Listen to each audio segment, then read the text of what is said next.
আসসালামু আলাইকুম, কেমন আছেন সবাই? আশা করি সবাই অনেক ভালো আছেন। আপনাদের সবাইকে আমার পেজ আয়েশাস লাইফস্টাইলে স্বাগতম। অনেক দিন পর আজকে আমি আপনাদের সাথে একটা বড় লং ভিডিও শেয়ার করতে চলে আসলাম।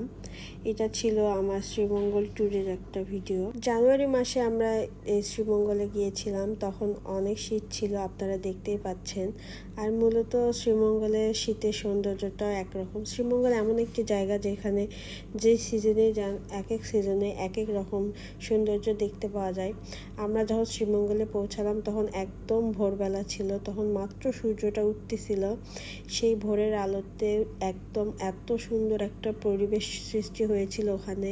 সে ছোট ছোট চা বাগান ছিল, ছোট ছোট চায়ের গাছগুলো ছিল, সাথে মাঝে যে বড় বড় গাছগুলো দাঁড়িয়ে ছিল, সাথে সূর্যটা উঠতেছিল, এত সুন্দর লাগতেছিল পরিবেশটা।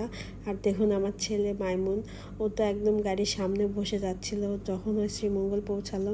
ও সারা রাস্তা ঘুমিয়ে গিয়েছে, ও কোনো ডিস্টার্বও করেনি, সুন্দরভাবে গিয়েছে। শ্রীমঙ্গল শহরে ঢোকার আগে আমরা কিছু জায়গায় ব্রেক নিয়েছিলাম কিছু ছবি তোলার জন্যে, কারণ সেই সময় একদম সকাল ছিল। সকালে সূর্যের আলোটা যখন চা বাগানে পড়তেছিল তখন দেখতে অনেক ভালো লাগতেছিল।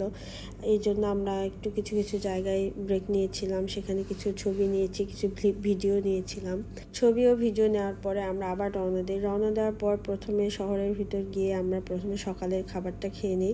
তারপরে আমরা একটা হোটেলে ঠিক করি। হোটেলটা ঠিক করার পর সেখানে আমাদের লাগেজ রেখে আমরা আমাদের প্রথম যে স্পট সেখানে যাচ্ছিলাম।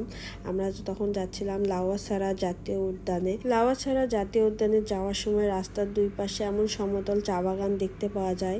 কিছু কিছু চা বাগান ছিল পাহাড়ের টিলার উপর, আর শহরের আশেপাশে যে চা বাগানগুলো ছিল এগুলো ছিল সমতলে।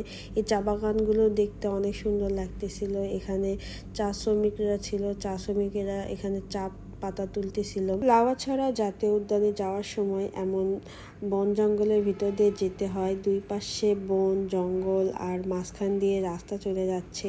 এটা দেখতে এত সুন্দর লাগতেছিল, আর উপর দিয়ে মাঝে মাঝে সূর্যের আলো পড়তেছিল। পরিবেশটা অনেক সুন্দর ছিল। এরপর আমরা পৌঁছে গেলাম শতাব্দী স্মারক লাউয়াছড়া জাতীয় উদ্যান, কমলগঞ্জ মৌলভীবাজার। এরপর ওখানে গিয়ে আমি কিছু ছবি এবং কিছু ভিডিও ক্লিপ নিচ্ছিলাম এখানে গেটের সামনে। তখন হয়তো কোনো স্কুলের পিকনিকের জন্য এসেছিল, এত ভিড় ছিল। কোনো গার্লস স্কুল হবে হয়তো, কারণ সবগুলোই ছিল মেয়ে এবং সবাই অনেক সুন্দরভাবে ছবি তুলতেছিল, আমিও তুলতেছিলাম, সবার ভিডিও ক্লিপ নিচ্ছিলাম। এরপর গেটের বাইরে দুটা বানরের সাথে দেখা হলো। এখানে আসলে গেটের বাইরে অনেক অনেক বানর ছিল। তারা যারা পর্যটক ছিল তাদের কাছ থেকে বিভিন্ন খাবার নিচ্ছিল, তারপরে ঘোরাফেরা করতেছিল, সবাই তাদেরকে দেখতেছিল। যদিও এটা সরকারি উদ্যান, তবে এখানে ঢুকতে গেলে টিকিটের ব্যবস্থা আছে। এখানে 12 বছরের ঊর্ধ্বে যারা, তাদের টিকিট ফি 100 টাকা করে এবং 15% ভ্যাট দিয়ে এক একটা টিকিটের মূল্য 115 টাকা করে ছিল। এটা যেহেতু একটা বন ছিল, 115 টাকা একটু বেশি ছিল, তবুও এটা হয়তো নির্ধারিত একটা ফি, এটা সবাই দিয়েছে। দেওয়ার পরে আমরা এই তো বাগানের ভিতর ঢুকেছিলাম। এখানে এত বড় বড় গাছ ছিল আশেপাশে, রাস্তার চারিপাশে, আর মাঝখান দিয়ে রাস্তা ছিল। এই উদ্যানের মূল আকর্ষণ হচ্ছে এই বনের মাঝখান দিয়ে চলে যাওয়া রেল লাইনটা। এই রেল লাইনটা দেখার জন্যই মূলত বেশিরভাগ পর্যটক এখানে আসে, কারণ দুই পাশে অনেক বন জঙ্গল এবং মাঝখান দিয়ে চলে যাচ্ছে রেল লাইনটা। এটা দেখতে অনেক সুন্দর লাগে। এখানে সবাই ছবি তোলে, ভিডিও করে, আমিও কিছু ছবি ভিডিও নিচ্ছিলাম। এই বনে বাংলাদেশের বিখ্যাত পরিচালক হুমায়ুন আহমেদের চলচ্চিত্র আমার আছে জল মুভিটার শুটিং হয়েছিল। এখানে সেটা সাইনবোর্ড দেওয়া ছিল।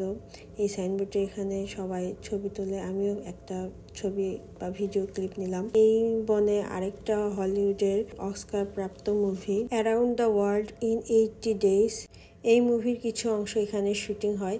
এরপর এই রেল লাইন পার হয়ে যাওয়ার ওই পার আছে খাসিয়াপল্লী। এই খাসিয়াপল্লীতে যেতে হলে অবশ্যই ওখানকার স্থানীয় গাইডকে নিয়ে যেতে হবে, তবে ওইটা অনেক দূর, আমরা সেখানে যাইনি। এখানে ভিতরে অনেক বানর ছিল, বানরের ভিডিও ক্লিপগুলো নিইনি, কারণ বনের ভিতরে বানরের সামনে মোবাইল বের করা অনেক ভয় লাগতেছিল, কারণ বানর যে কোনো মুহূর্তে ফোনটা নিয়ে যেতে পারে। বনের টুরিস্ট পুলিশগুলো ছিল, তারাও সাবধান করে দিয়েছিল, এই জন্য বেশি ক্লিপ নেইনি।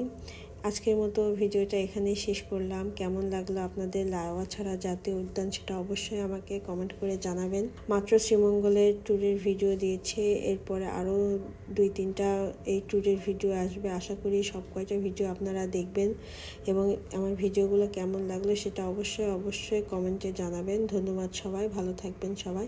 আসসালামু আলাইকুম।